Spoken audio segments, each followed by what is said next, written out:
do it live. All right, here we are for our... Hey. Hey, Chris, what's going on?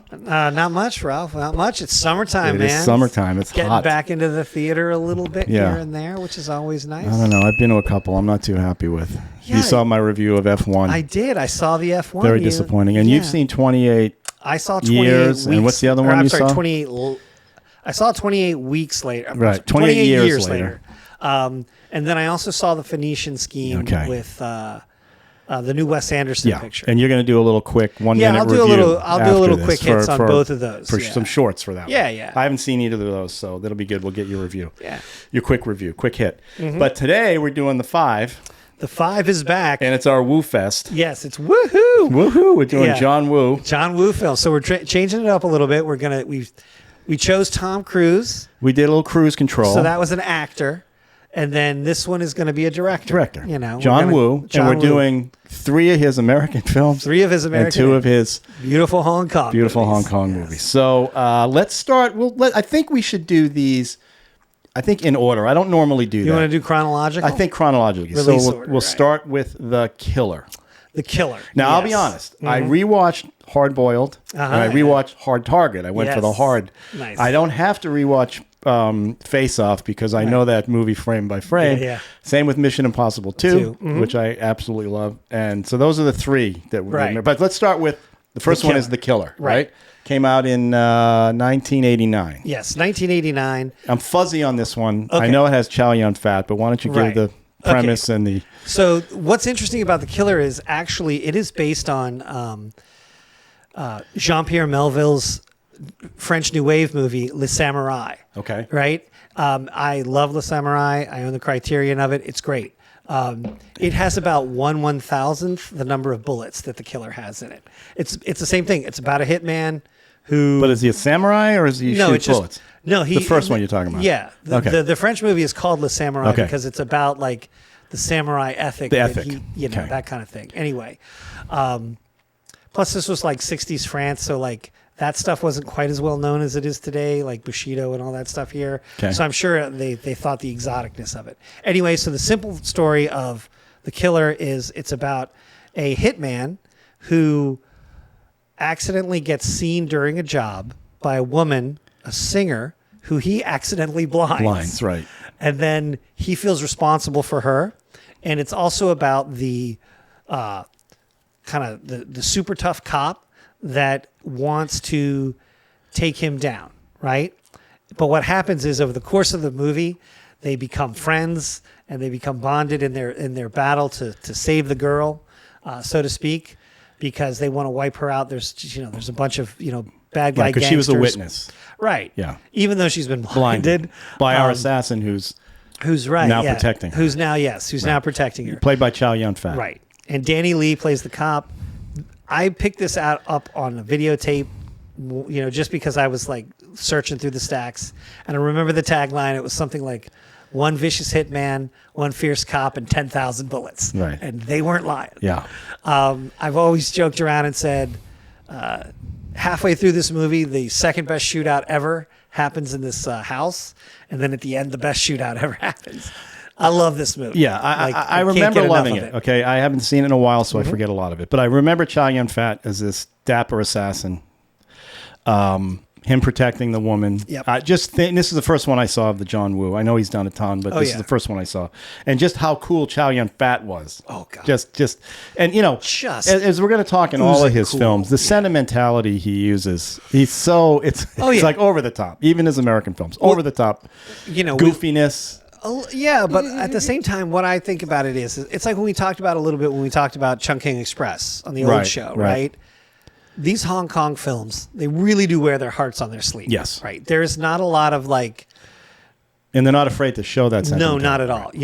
Men crying, all of that stuff, they love it, right? Man love, 2 guys, 2 buddies. Guys, I mean, not literally man love, but guys who are very... They're in love with one another. Right. They're bromances. They kind of started that stuff. Yeah, and this was the movie that really got people, I think, excited about Hong Kong cinema. I think this is the one that broke wide first. Obviously, the first one I saw back in probably the earlier 90s. But this movie, I like this movie because It's got amazing gunfights, but it actually does have kind of a sentimental heart there at the middle. There's his relationship to this girl, his relationship to the other guy, and there's a great relationship between him and his old handler. Right. Like the older guy who's this handler, and there's a lot of there's a lot of kind of honor among thieves vibes in this film. In spades. Plus, it's just style. There's the fluttering doves all over the place, all over that stuff. And it was just.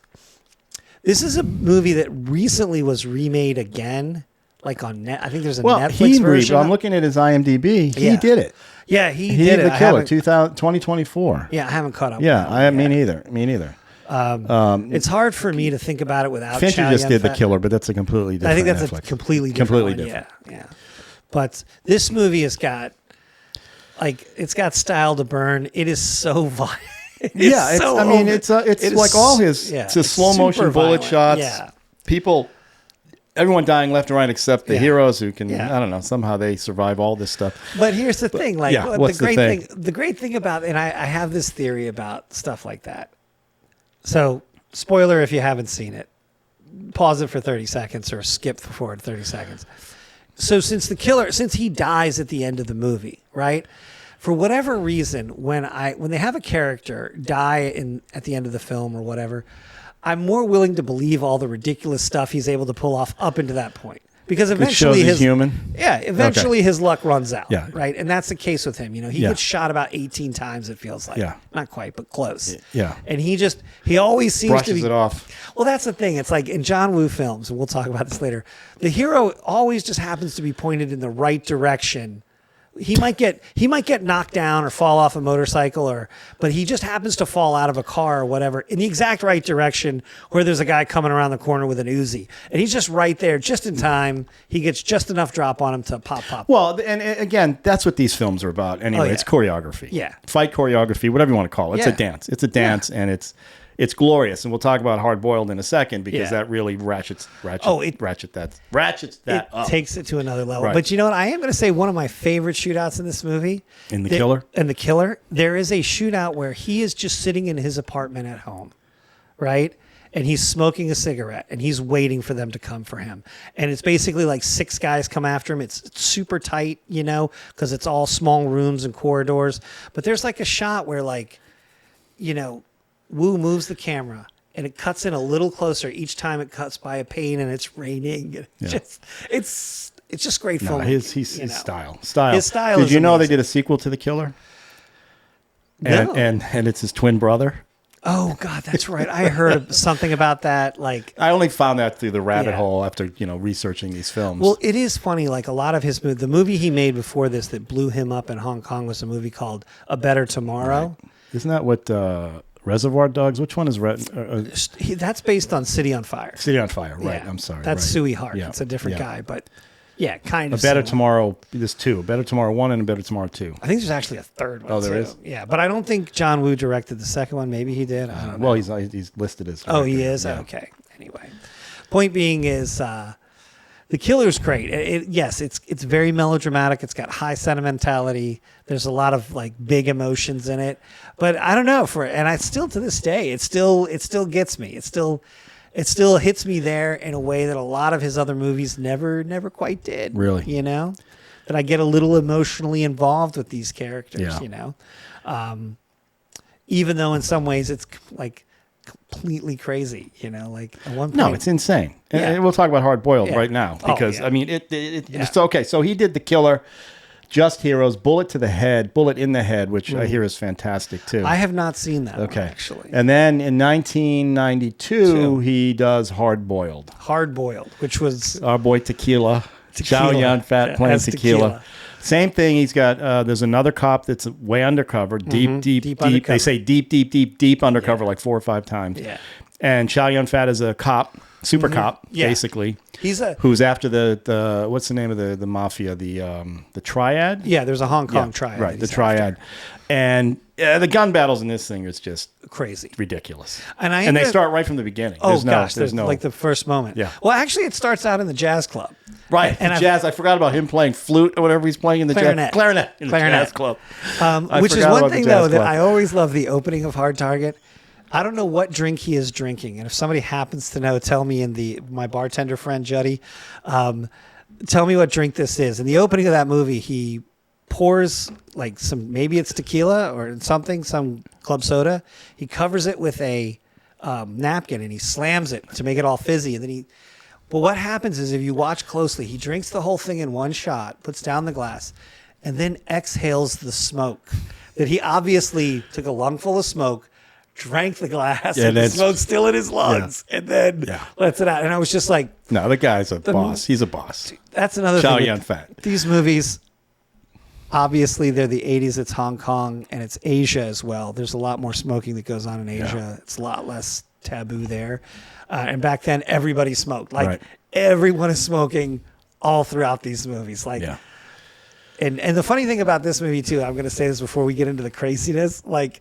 I love the fact that his character's name, obviously, I think it's a nickname probably. I don't think it's his Christian name, but is Tequila. Right. And that feels like such an 80s American action thing. Tequila Sunrise. That they said, okay, we're going to do this. We're going to make it like an American action movie. And he's a badass. Oh, he's totally. But he's dressed like he's not dressed he's dressed casually. It's a weird combination of weird vibe that he's like relaxed casual wear. Yeah, it's very loose, like linen shirts. Linen. A lot of linen sandals, I think. Even I'm not sure. Maybe he's at wearing shoes. One point, yeah. But he's like the fight right at the beginning in the tea house. And they do that thing where he rolls in he gets powder all over him, dough or something. Yeah. And and the shot is from camera below, looking at him, and he shoots the guy, and the blood just spurts on his face. And he shoots the guy that just killed his partner. So what's the plot of Hard Target? It's the same thing, right? Right. One guy up against a lot of guns. Yeah. So basically, the plot of Hard Target. I rewatched this one. I did too. But the essential plot is there's some bad guys running guns into Hong Kong. It seems to be surrounded by gun runners. There's this one guy who's like the chief baddie. Yeah. Who's mentally unstable. I think that's fair to say. That guy is not all with it. And he's running guns in there, and he's obviously very successful. And then the Tony Leung character, he's also like a huge star now. He was in like Shang-Chi. He's been in all the Wong Kar-wai films. Not all of them, but many of them. Anyway, he's a super big star too. Terrific actor. This is one of his first roles. He plays the undercover cop, like the super undercover cop, to the point where what happens inside, like even in the tea house, they talk about it. Like Tequila accidentally kills a cop who was undercover, right? And like he's the classic kind of like wild loose cannon cop, right? The guy undercover. The main guy. Yeah. And so, but everyone he kills, he makes a little paper. Yes, that's paper the Tony bird Leung or paper stork or whatever. Yeah, I don't know paper crane. Paper crane. Yes, he's got him hanging in his boat. Yeah, he lives on the boat. But he's like super undercover, and his whole thing is like he's questioning. His whole story arc is basically he's questioning the terrible things he's doing as a policeman to stop the bad guys. Right. Like he's killing guys. Sure, they're criminals, but he smokes the old man, like Uncle Hoy or whatever his name is, who's like the nice gangster. Right. You know? And so like he smokes him, kills a lot of just henchmen that are unarmed at some points in time.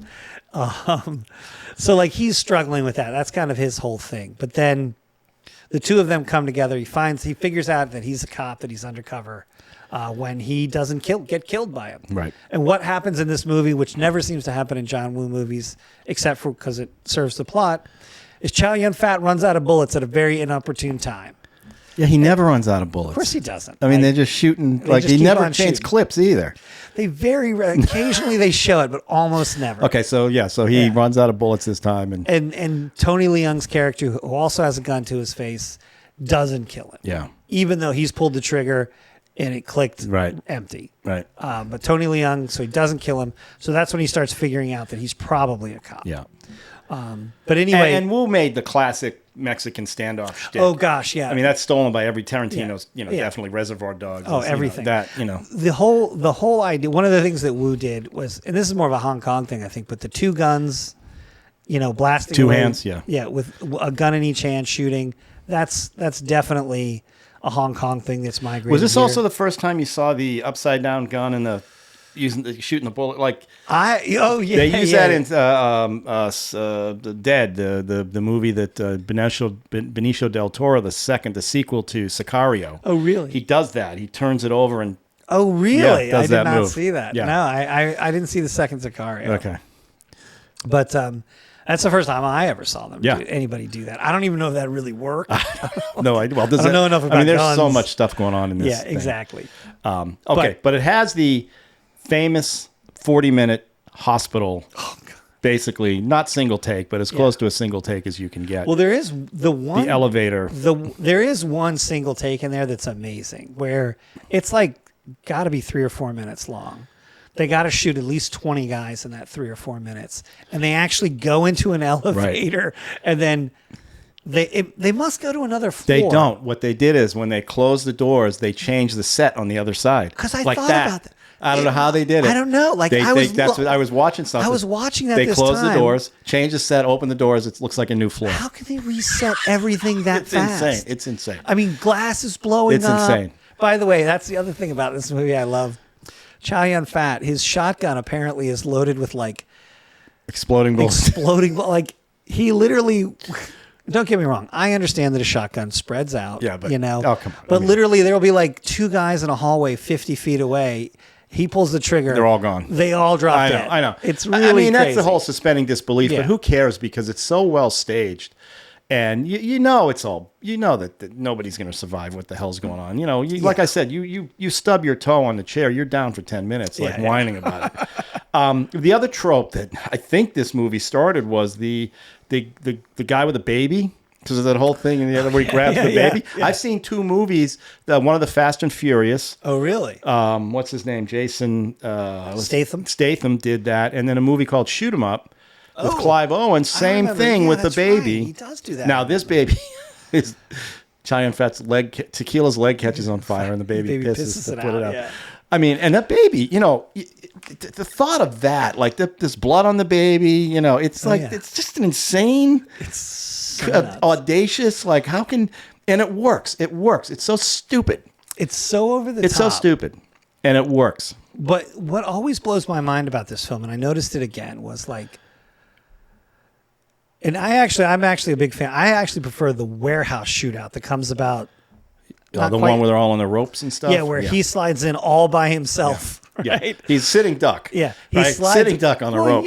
Nobody, they're all done. They've killed all the bad guys. They're all relaxed. And he throws a few smoke grenades and there comes sliding in and kills 14, 30 guys. But just the amount of stunt work in those, guys are falling off stuff and slamming into the ground, slamming into cars.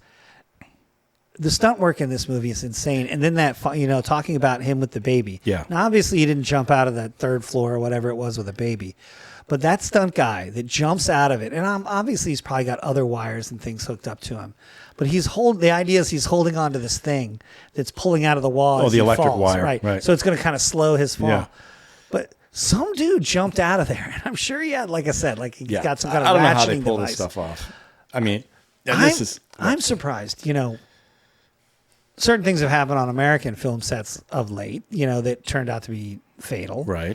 How did 12 guys not get killed? You look at a movie like Mad Max, Fury Road. I mean, how does anybody live any of that? I don't know. I know. It's crazy. But I mean, but again, it's the style, it's the sentimentality, it's the birds, the doves that float through half this stuff, and they're signaling whatever because he's using it in the American films too. They signal the good guy's about to get in a fight or whatever the signal is or the symbolism or whatever, and it's all there. And the earnestness with the way these actors do their things, it's a delight. I mean, it's unbelievable. You can't. How do you do that? I mean, and the thing is, and I think a lot of it, it's funny because we're talking about John Woo and everything, but I think so much of it does land on Chow Yun-Fat. I mean, the guy is very so charismatic. charismatic. Yeah, he really is. Like to the point where like you're just like.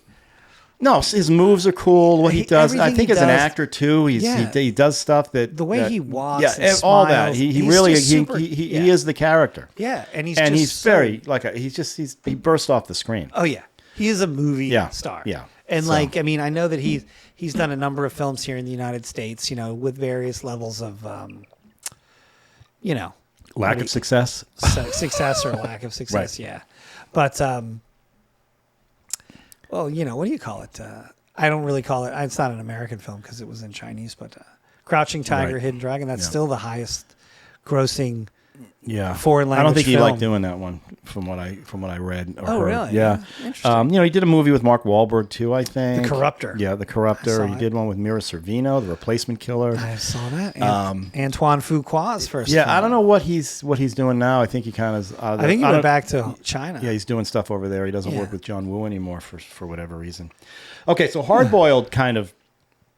And I watched my Criterion Laserdisc, which is I don't know if you know what Laserdisc, but there's this format called CAV, which means it's only 30 minutes per side, but it allows you. This was the original. You could slow mo and freeze frame. Oh wow! But that also means that every 30 minutes. You got to flip it. It flips. I don't have to flip it. It automatically flips. But there's like 20 seconds of. Well, I had to watch it on Plex, and it would stop in the middle of the action scenes to show me like 30 seconds worth of commercials.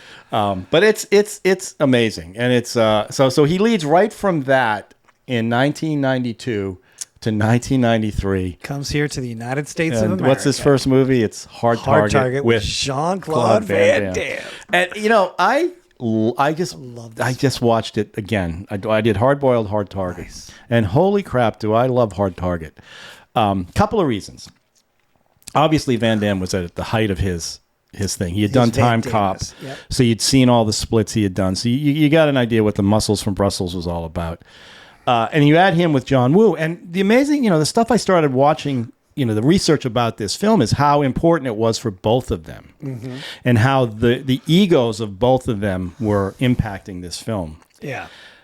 To the point where Lance Henriksen is also in this film. Yes. And is great in the film. And Van Damme went and recut, because Van Damme had final cut on this film. Yeah, that was part of the deal. And did you also know that who directed Evil Dead? Sam Raimi. Sam Raimi, the producers wanted him there. He was one of the producers of the film. Oh, yeah. Or an executive producer. In case John Woo was failing, Sam was going to go in and continue. Now, his brother's actually in the film. Yeah, Ted Raimi. Yeah, he's ain't got no change, man. That guy. Yeah. But Sam Raimi's like, no, I'm not touching this. This guy knows what he's doing. But Van Damme had final cut. Oh. And he added more stuff for him because he was worried that Lance Henriksen was starting to take over. And he was great. He was great. He's great. And but Van Damme was. Yeah. Amazing. It was and what was the woman's name? Yancey Butler. Yancey Butler. How do I know that? She's so good. Yeah, she's I think great. she was in Terminal. She was in something with Charlie Sheen, I think. She's been in a couple of different films. Spunky girl. She was great. She's kind of weird looking. But not pretty, weird looking, but pretty, but not But like quite, Girl Next Door, spunky. Yeah. No, I liked her in this movie. Yeah. Weird looking. I wouldn't say that. I wouldn't say like weird looking, but like she's not like... She's not a beauty. No. Traditional beauty. No. I mean, she's gorgeous, but very. She has her own look. Yeah. Well, I'll leave it at that. So she fit in good with this stuff. Yeah. And like I said, so Van Damme also had separate cameras on his muscles. You see, that's what I had read an interview with Lance Henriksen, who this was after the movie had come out a while, and he was talking about how like he was irritated by Van Damme's attitude because he was like, you hire a guy like John Woo because he's an exciting filmmaker, because he's doing different things, and then you have Van Damme who was literally like, I don't like the way my arms look in that shot. Right. I want to do it again. Yeah. Or something to that effect. But Van Damme had his ego to deal with too. I mean, that was part of his thing. That was his thing. Yeah. It was to being... He's never going to win an Oscar, but he's shredded, man, especially back then. He's amazing. He was good in this. So what's the plot of this one? This is sort of this is sort of a very takeoff on the most dangerous game. Right, the most dangerous game. This is... basically, Lance Henriksen and Arnold Vosloo, who plays the mummy. Right. He was good too. Yeah, I liked him a lot. He was also in. He was also kind of underrated in Blood Diamond with Leonardo DiCaprio. I saw that. I don't remember him in it. I think he might actually be South African. Okay. Maybe that's why. Well, he was super creepy in this one. Yeah, super weird. But long story short, it's basically, Lance Henriksen and those guys, what they do is they go to different places in the world and they offer really rich people the chance to hunt humans. Hunt basically homeless people. Homeless people. And the kind of the vibe is that, hey, you're homeless, and if you can make it so far, we're going to give you 10 grand. And that's like one of the great parts. Like Lance Henriksen, when he's kind of talking to that one guy, he's like, "You guys are crazy. This money can make you a man again. You can look people in the eye." That was pretty and sad. all this. It was so well done. And the idea of is that they only went after, they would get basically homeless vets. Right. So it's kind of a great. Well, and they would look for people that had no family. Yeah, exactly. Of course, no one's going to come looking for them. Right, no one's looking for them. But unfortunately, the first guy in the film that gets killed, this is where Yancey, what's her name again? Yancey Butler. Yancey Butler comes in and she is gorgeous, by the way. If you're listening, okay, Yancey, you said weird. I don't know why you said weird. It's just not traditional. Yeah, like she's not like a. No, I don't know. She's not like a boring bottle blonde. No, but that's she's my point. super. Let's see. She's good. Yancey Butler. She's you're right. Super good looking. I think she did Terminal Velocity with. Wesley Snipes? No, was that not? No, that's the skydiving movie. Yeah, right? but that's with Charlie Sheen. Is oh, you're right. There's Terminal Velocity. No, Wesley Snipes did Drop Zone. Drop Zone. God.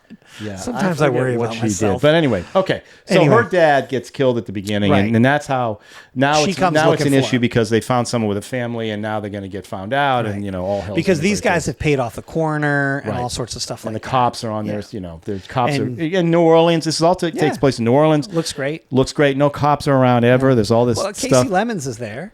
She's the female, the female detective. The birthday cake. Right. But the thing is the cops are on strike. I think that's part of the vibe. Yeah. Is the cops She's are on the strike. only one in the room. She's the only one who's still there.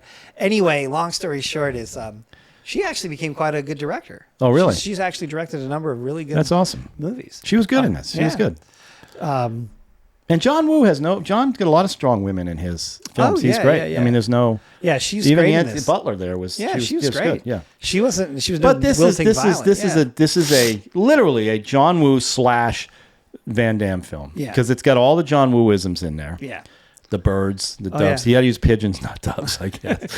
the sentimentality, the kind of, there's heart to all this stuff. And Van Damme has a backstory. She has a backstory. Mm-hmm. But it's pure Woo. And, slow motion. That's the thing I like about his editing. The way he uses slow motion to extend a scene to, action like this would be done in a 3 seconds or half a second or whatever. But because he's extending it in slow motion and bullets are flying and all this, there's not many bullets in this. There's more. Well, there's some. Yeah. They had to cut this down to get an R rating because they went super violent on it. Yeah. There's that one scene I remember in the big guy, the fat guy. That he shoots in the car. Yeah. That's great. It's pretty brutal. Yeah, but you don't actually see his head. No, you don't. Apart, but it's a great. But it's visually it's so powerful because it's like he shoots. He's in the driver's seat, and the guy puts a shotgun behind his head. Yeah. It cuts to the outside, and then the glass blows Pops out of the a windshield. Bit. Yeah. The big blood stain. I was listening to the commentary track, and the producers were saying that, like the first guy that gets killed. It's not so much that the arrow hits him. That's not the problem. It's him suffering when the arrow's in him and he's trying to, that causes the MPAA to go, this is too much. We got to get, that's the kind of stuff. So there's a bunch of cuts for this film. Really? That are out there some are milder than others. And interesting. So I think the cut I had is the director's, the uncut one. Really? Yeah. So he's trying to get it out? He's suffering, he's in pain. I mean, really? Because see, I've never seen that version. Interesting. Most of the ones I've always seen is he gets shot and it goes in the water, ends up in the water. Yeah, and he falls into the water. Yeah, don't get me wrong. And they're showing his charred body, and I don't know if that's in the one you saw, but Van Damme's looking through pictures of the charred body. I think there's little bits of that, but not like hardcore. Yeah. So so Wu and Van Damme are in this thing. Sam Raimi's in the background. Getting ready to background. He's in the getting ready to come up. Didn't have to. Good. And it's a pure John Woo action thing. It really slow is motion. It's one of my favorite American John Woos, if not my favorite. That's not my favorite. My favorite's next. But I know. Everybody and I like that one too. Yeah. You ready to jump in on it? Yeah. Let's go to Face. Face Off. Face off. Yeah, this thing. This is Now, I the only reason, so I was hyped up about Hard Boiled. Mm-hmm. I don't remember seeing Hard Target when it came out, but John Woo directing Nicolas Cage and John Travolta in Face Off, it's just like playing one another. Yeah, no, they had to. Right, they had to kind of do this weird. Yeah, they switch their faces switch, but also their personalities. So Travolta has to learn the quirks of Nick Cage, and Nick Cage has to learn his stuff. And you know, they're actors, so all you hear all day long is how hard that was and how great they are and all this blah blah blah. But the film has got you talk about sentimentality. Oh yeah.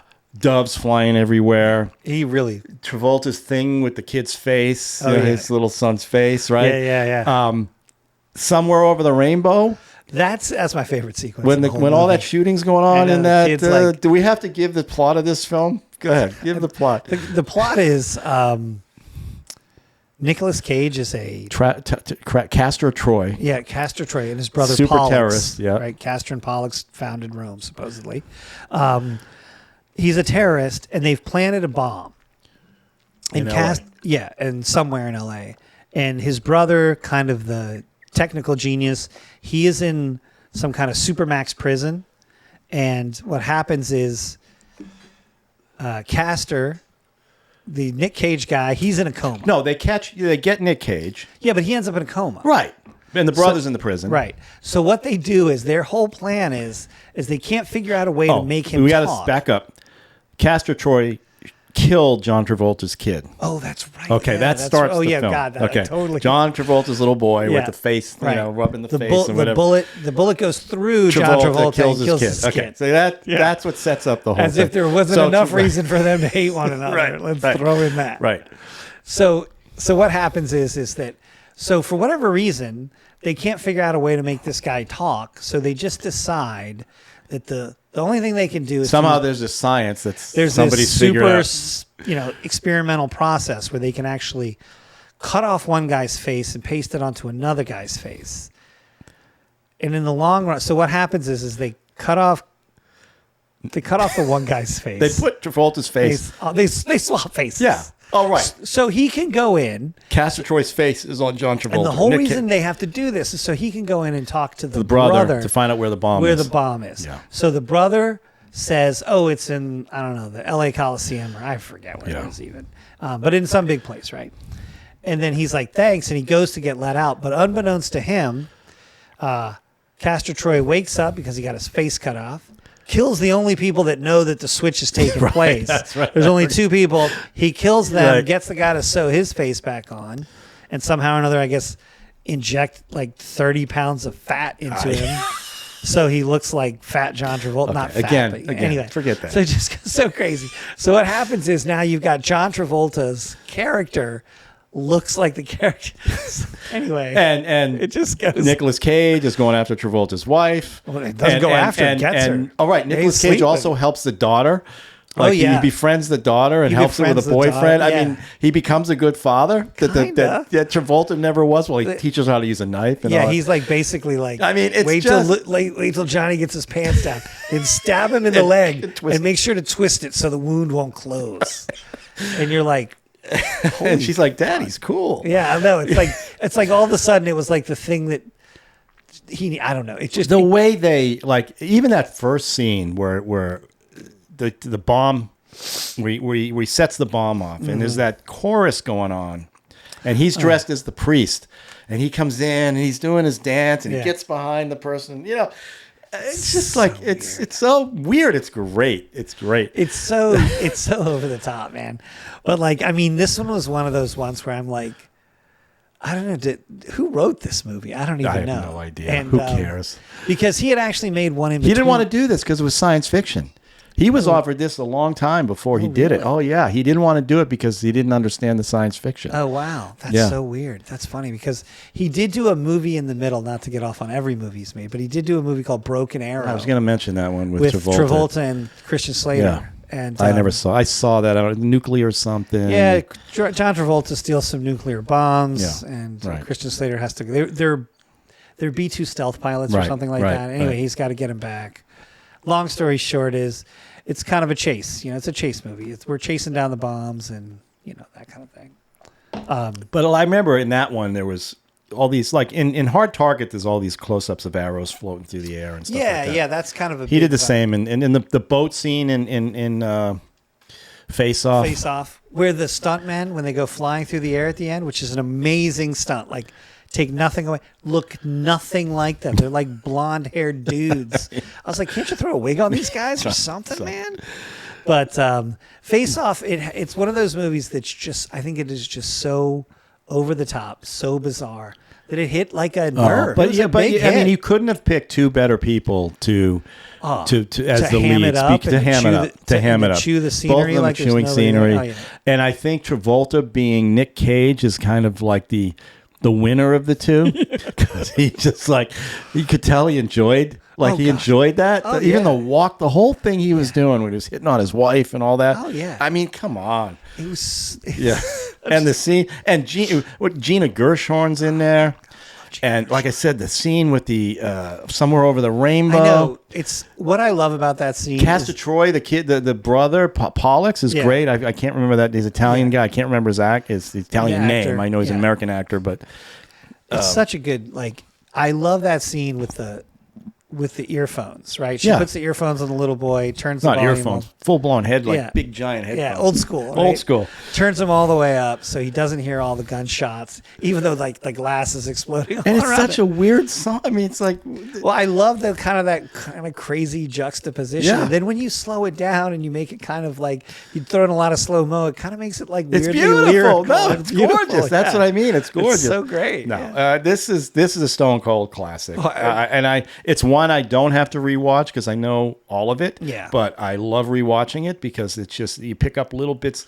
You can see the stuff they're doing to act like the other one that you don't pick up every single time. And, like I said, Travolta just kind of unleashed, I'm going to be Nicolas Cage for, for half the movie. And then Cage as... Yeah, like Travolta, puppy-eyed, puppy dog. Look at these eyes. He's like complaining about how his face looked. That chin, that terrible chin. Look at this chin I got to deal with. It's so strange. Yeah, it's great. So that was what year was that? That was like 90, mid-90s. 97. 97. Okay. All right. And then we got to go through a couple. Let's see, he did something called Blackjack. I don't know what that is. I don't think I've ever seen And then we that. hit 2000. Right. And this is when Mission Impossible was, their idea was a new director for each Mission Impossible to give it a different look. Different feel. So number 2, Mission Impossible 2 is John Woo. Really different feel. And it got wooed. I rewatched this one. Yeah. And I think my biggest criticism about this movie, because all the Mission Impossibles are kind of crazy and silly in a certain way, right? My biggest problem with this film was that... Problem? Yeah. The whole... Oh, too many masks. The face mask thing, they just... Maskorama. It was everywhere. It was like they must use it 6 times. Yeah, they did. And it was like... I think it was actually 6 times. Oh. And it was just like, come on, man. Yeah, but that's not the woo part. I mean, that's not the woo part. The woo part is the spinning gunplay. Oh, yeah. The motorcycle launch. Yeah. 2 guys launching off a motorcycle. Come on. I rewatched the ending. I rewatched the whole final thing just today, literally right before coming over here, because I was like, that's pretty awesome. It is funny too, because there are certain things that I love how he's like, I'm not even gonna try to explain it. I'm just gonna do it. Maybe people will notice. I noticed in the theater, how. So they're on the motorcycles. He and.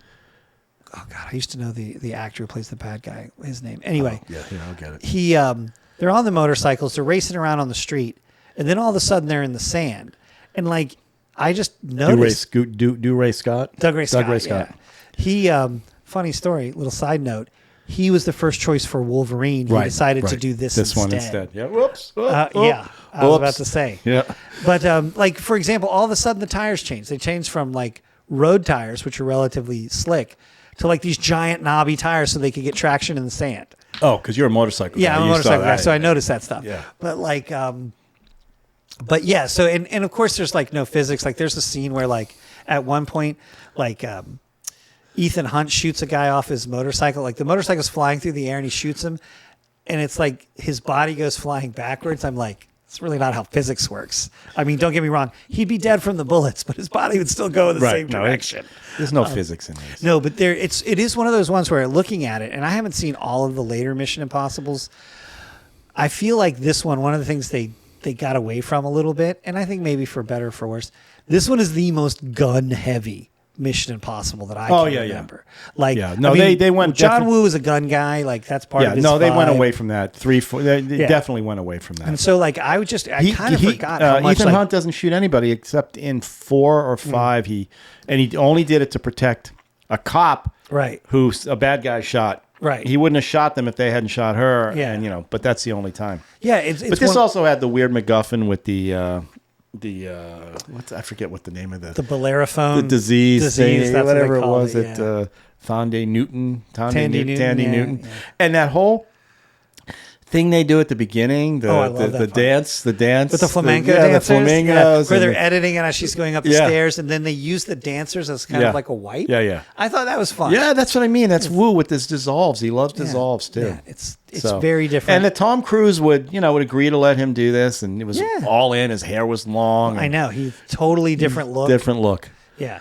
I like that in the sense that it's funny too, because I noticed this too. It's so weird, the things you notice when you rewatch me. It's like, this is old teeth Tom Cruise. Bad teeth? No, they weren't bad. It's just weird. Like, Tom Cruise apparently lost a tooth when he was a kid. Okay. So like he had one tooth. Like, you look at his older films, like say 2005 back, he has one tooth directly in the middle of his mouth. Okay. And then the other ones come off of it. It's very weird. Apparently, I think Cary Grant was the same way. Anyway, so it gives his smile kind of a weird look. Yeah. But no, I really like this film. I liked him in the movie. I mean, it was kind of silly. Obviously, they're all a little silly. Yeah. But I do like the playing the instead of a dove flying, it's a bird that gives away that Tom Cruise is up hiding from a bad guy. And he's like trying to shoo the bird away. Yeah. Enough with the birds. Get these birds out of here. That was nice. I mean, it's it's dumb. It's dumb and it's fantastic. It's just so like. Just the slow-mo kicks he was doing, the backward kicks and shooting and all the wasted movement. There's no way that you'd be. I know. There's like, no why way. would you do? Like, I was watching the final fight scene and like I was like, why would you do all these extra steps and swings and like I'm going to throw my leg up on his shoulder and then kick him just from my knee 4 times? Yeah, but it's a great scene. Oh, it's great. It looks fantastic. It looks good. And that's the funny thing. It's like, no, it's not great martial arts. It's not fighting, but it looks amazing. It looks cool. Yeah, and it looks fun. That's why this movie is still. I know most people consider this like the weakest. They do. I don't. They do. I like this one just fine. I do too. I do. I like it a lot. I think it's cool. I think Chimera. That was the name of the Chimera. Chimera. Yes, that's right. The mask reveals is just. I just like by the time I remember watching it in the theater. By like the last time they pulled out, I was like, you know. So I also read that how many of these do these guys carry around? Like, how sweaty you got to be under that too. It's got to be horrible. It's got to be crazy. Yeah, part of the reason he did the hard boiled and some of these gun things is he wanted to go away from like real samurai, or just straight martial arts, right? And use guns as martial arts. Mm-hmm. Yeah, which is what I think. And there's so many duplicate scenes, in all his films. Yeah, specifically like 2 guys facing a wall and shooting at each other through the wall. That's in Hard Target. That's in Hard Boiled. Yep. The shot in Hard Boiled where the woman, the guy calls her a bitch and slaps her and she shoots him. Like just unloads. Same thing happens in Hard Target. Yeah. Where she doesn't. The only time she picks up a gun is once when the guy calls her a bitch and she just shoots him, right through the chest. And that's the other thing. Like, I think it's one of the things that in these Hong Kong films brought over here. Like in American films, it was usually shot, drop, or maybe bang, bang, and then a drop, right? Here, it's like, you know what? I'm going to put like 8 bullets into this guy because I've got 2 9mm. Well, in Hard Boiled, the cop, his partner, the cop, he's sitting in his boat, and some guy shoots down through the galley hole or whatever. I love that and shoots him in the back, but he's able to. He's fine. Yeah, it's just a flesh wound. Yeah, basically, it's nothing. It grazed his back. It grazed his the back. shotgun pellets grazed his back. Yeah, that's a great. But it's so funny too. Once again, I love that little shootout on the boat. It's much smaller than all the other ones, but it feels a little bit more immediate and things like that. And for everybody who's like, oh, these movies are ridiculous, they're so unrealistic. All action movies at their core romantic comedies are unrealistic. Yeah, okay? that too, yeah. I mean, yeah. Jurassic Park, that's unrealistic. That's unrealistic. Especially Jaws is not. That was real. No, that's totally 100% real. Never going to change that one. But, well, because it's like, you look at Jurassic Park, like one of the things that, to this day, it always has driven me on, especially, I think it was the second one, where like, you have all these dudes with like rifles and machine guns and everything. But the only person that's able to actually stop the velociraptors is a little gymnast who's like 14. Yeah, it's but like, she could really kick. She could do like she did like uneven bars and timed it perfectly. Yeah. And I was like, that's the dumbest thing ever. Well, that was rough. That was rough. Yeah. All right, so John Woo. I mean, there's so many others. I would like to see A Better Tomorrow. I would like to see City on Fire. He didn't direct City on Fire. No, I don't think he didn't do City on Fire. That was a guy named, I think it was Suey Hark, who's the producer of The Killer. But he is still... That's the one where Tarantino lifted part of that story for Reservoir Dogs. Right. Yeah, City on Fire is basically that and Reservoir Dogs. Basically... He takes the first like 20 minutes of City on Fire and expands it into the entirety of the film. Yeah. While that movie, the beginning part of it is just, the heist, the guy's undercover, blah, blah, blah. Right. He gets shot, whatever. All right. So if you had to, here are the 5. Okay. Okay. We've got The Killer, Hard Boiled. Yep. Face Off. Yeah. Mission Impossible. And what's the 5th one? What am I Hard missing? Target. I said that. No, you said Hard Boiled. Killer, Hard Boiled, Hard Target. I'm sorry. Face Off, Mission Impossible. Give me 1 through 5. 5th, your top to the bottom. Top to the bottom. Top to the bottom. Starting with number 1. Starting with the number 1. Yeah, Killer, Hard Boiled, Hard Target. Oh God, that's tough. Probably Face Off and then Mission Impossible too. Wow. Almost. This is not to say that he's getting worse as he goes on, but sometimes it's hard. Like that first one you see, it just kind of gives you a I mean the Killer is a different that has a different vibe. I really like. Okay, so here's mine. Really like I have to put Face Off number 1. Okay, Hard Boiled 2, Killer, Hard Target, and then Mission Impossible. Okay. Even though I love Mission Impossible, I do love Mission Impossible. There's not a bad movie in this bunch. But as a John Woo film, I know Hard Target is sort of a bastardization of what he was doing in the other ones. I'm sorry, Face Off is a bastardization of, but still, the two guys. Somewhere over the rainbow. I still can't get over how good that is. So much fun. And his brother, the guy that plays the kissing that the brother does with the sister. What's her? I just said her name. Who played the love interest in? You mean Gina Gershon? Gershon, their brother. Yeah. That's her brother in the thing, the bald dude, the tall bald dude who was part of the gang. Oh, yeah. And they're sucking face and doing all kinds of weird shit. I mean, it's some weird shit going on. Yeah. I it's funny. I haven't actually watched Face Off in a while. I need to go revisit that because, like, I remember the high points, obviously. Okay. We got to do a Face Off night then because it's freaking great. Yeah. It's great. We should do that outside. Let everyone enjoy. Yeah, they should. All right. Well, there we go. That's our Woo Fest. You know what? And I would say, hey, if anyone's actually watching, tell us in the comments which one you think we missed, or what's your favorite? We missed a ton because there's a million. We only do 5, and this is hard to do, but we just want to keep it. I mean, it's not short, but try to keep it as short as possible. Yeah, exactly. But these are the picks that we did for this show. I'm not saying they're the best, but the picks we did for this show. They're pretty good. They're pretty good. I mean, I remember he did one with Ben Affleck called Paycheck. Yes. Which was not good. Yeah. And there's a few others in there that, like, I feel like he kind of phoned in. They're about to put Hard Boiled and The Killer out on 4K Blu-ray. Sweet. Someone's putting those together. Wow. Which would be great. That'll look nice. I have it on a Criterion Laserdisc, but I can't. I would love to get them both on. I only do Blu-ray. I don't have 4K, but right. I got the. I actually bought a few years ago. They put The Killer back out on DVD and Blu-ray. Oh, really? I actually ended up getting the DVD, partially because I remember it being kind of like I remember the old grainy, beat up VHS copy that I watched but 1,000 times. Yeah. So like watching it like that, you felt like it feels like it kind of brings back. Yeah, I don't know. I want to see the Blu-ray of that. So. I'm sure the Blu-ray looks spectacular. So I will say this: the streaming of Hard Boiled was like 720, so it wasn't super duper sharp, but it was good. Yeah, and it was much better because I remember I actually had that as a bootleg. I got that on the streets of DC. I bought a bootleg. Oh, you did? Yeah, that must have looked great. Oh, it was... like I said, the only problem with my Laserdisc is every 30 minutes I had a flip right in the middle of something. Nice, yeah, so, of course. All right, so what's next? We don't know. We'll have to figure it out. Yeah. We should do summer, like maybe. I was about to say, you know what we should do after we wrap up here? Let's maybe sit down and let's see what's coming soon and pick a new movie. You know? Yeah. And just review the movie. Just review the movie. We'll do our 5 thoughts. Keep the 5, but it'll be our 5 thoughts about the film. On the new movie.